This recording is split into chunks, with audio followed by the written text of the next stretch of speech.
Selamat datang kembali. Anda pernah kepikiran nggak ya gimana kalau cara hidup yang lebih baik itu bukan tentang lari dari masalah, tapi justru belajar menghadapinya gitu. Hari ini kita mau coba kupas nih beberapa gagasan yang cukup cukup menantang ya dari kutipan buku Everything is Fucked. Ini soal harapan, rasa sakit, dan cara pikiran kita bekerja sebenarnya. Betul sekali. Kita akan lihat nih gimana seringnya emosi kita yang pegang setir gitu, bukan logika. Terus juga gimana nilai-nilai kita itu kayak ngebentuk realitas kita, identitas kita. Dan ada konsep menarik soal gimana kesulitan itu bukannya bikin lemah, malah bisa bikin kita lebih kuat. Mari kita bahas bareng-bareng ya. Oke, kita mulai dari dasar ya, cara kerja pikiran kita. Kita kan suka bangga ya sebagai makhluk rasional, tapi sumber ini kasih ide soal otak perasa sama otak pemikir. Nah, seringnya nih otak perasa yang nentuin arah. Terus otak pemikir kita sibuk nyari-nyari alasan, pembenaran gitu. Kayak mobil badut ya, disetirin sama perasaan. Iya, iya. Ada contoh kasus nyata yang jelas banget soal ini. Namanya Elliot. Dia ini habis operasi tumor otak di bagian yang ngurusin emosi. Nah, kecerdasannya sih utuh, ingatan juga. Tapi dia jadi nggak bisa merasakan emosi. Akibatnya, dia jadi nggak bisa ambil keputusan. Sama sekali. Bahkan hal sepele kayak milih pulpen atau jadwal ketemu orang, itu jadi susah banget. Wow. Ini nunjukin banget kan betapa pentingnya emosi itu. Kayak kompas internal kita, buat menilai, buat bertindak. Tanpa rasa suka atau nggak suka, atau penting nggak penting, ya logika aja nggak cukup buat gerak. Itu contoh yang kuat banget ya. Jadi, tanpa si kompas emosi ini, pinter aja nggak cukup buat kita milih atau bertindak gitu ya. Ini benar-benar mengubah cara pandang soal rasional sih. Terus kalau gitu, apa dong yang ngebentuk atau ngarahin emosi kita ini? Nah, gagasan berikutnya itu mengibaratkan kayak hukum Newton emosi gitu. Hukum pertama, misalnya nih, bilang ada dorongan alami buat nyeimbangin kesenjangan moral. Kalau kita dikasih kebaikan, rasanya pengen bales baik juga kan? Sebaliknya, kalau kita ngerasa dirugiin, ada dorongan buat nyeimbangin lagi.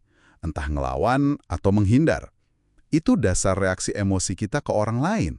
Oh, pantesan ya. Kita sering ngerasa nggak enak kalau belum balas budi. Atau ngerasa harus ngelurusin sesuatu yang nggak adil. Masuk akal. Terus hukum yang lain gimana? Hukum ketiga itu nyambungnya ke identitas. Identitas kita ini katanya dibangun dari cerita-cerita yang kita bikin soal diri kita dan dunia. Dasarnya ya nilai-nilai kita. Apa yang kita anggap benar, salah, pantas nggak pantas. Dan kita cenderung melindungi cerita ini mati-matian. Kayak itu bagian dari diri kita secara fisik. Yang menarik nih, ada fenomena narsisme perbedaan kecil. Jadi kita seringnya malah lebih heboh dan konflik gara-gara beda dikit soal nilai sama kelompok lain. Padahal mungkin kesamaan besarnya banyak. Wah, ini relevan banget sih sama sekarang. Apalagi di medsos ya, beda dikit aja bisa jadi rame banget. Nah, ngomongin soal nilai ini jadi nyambung ke ide lain yang mungkin agak lawan arus ya. Soal gimana kita nanggepin rasa sakit atau nggak nyaman. Benar. Kan alaminya kita ngindarin rasa sakit ya. Tapi ada istilah efek titik biru. Semakin nyaman hidup kita, semakin aman, pikiran kita malah jadi makin sensitif sama gangguan-gangguan kecil. Yang dulu mungkin kita cuekin aja. Kayak pikiran kita tuh diprogram buat selalu nemu aja sejumlah masalah buat dipikirin. Nggak peduli kondisi aslinya udah enak. Anda pernah ngerasa gitu nggak? Masalah gede beres, malah hal sepele jadi ganggu banget. Kayaknya banyak deh yang bisa ngerasain. Gangguan kecil jadi berasa gede banget kalau nggak ada masalah lain yang lebih penting. Menarik sih ini, tapi terus gimana nyikapinya? Nah, disinilah konsep antifragilitas masuk.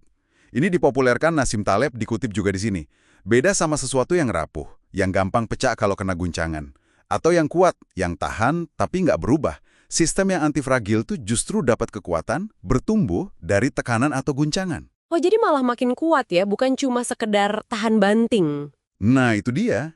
Justru dapat kekuatan. Tapi ini bukan berarti kita harus nyari-nyari rasa sakit ya. Bukan itu. Oke, jadi bukan jadi masokis gitu ya, tapi lebih ke ngubah cara pandang soal kesulitan yang pasti ada aja dalam hidup. Tepat sekali. Contoh ekstrimnya mungkin Biksu Thich Quang Duc ya, yang bakar diri di Vietnam tahun 63 itu. Walaupun sakit fisiknya pasti luar biasa, kabarnya dia tetap dalam posisi meditasi yang tenang. Ini kan nunjukin ketahanan mental yang wow. Kemampuan menghadapi penderitaan tanpa hancur karenanya. Ini kayak ngingetin ajaran lama, perumpamaan Buddha soal dua panah. Panah pertama itu rasa sakit fisik, kesulitan hidup yang nggak bisa dihindari. Panah kedua, nah ini penderitaan mental yang kita bikin sendiri sebagai reaksi atas panah pertama. Antifragilitas itu dalam konteks ini ya, soal ngembangin kemampuan buat nahan panah pertama tanpa nembakin panah kedua ke diri sendiri. Mengakui sakit itu ada, hadapi, dan biarkan itu nguatin nilai-nilai kita, bukan malah ngeruntuhin. Jadi jelas ya dari obrolan kita ini, gimana emosi itu seringkali jadi kapten kapal kita, bukan cuma penumpang. Terus nilai-nilai kita ngebentuk peta realitas jadi benteng identitas yang kita jaga banget. Dan yang paling menarik mungkin, gimana usaha terus-terusan buat ngehindar dari semua yang nggak nyaman, justru bisa bikin kita lebih gampang goyah sama hal kecil.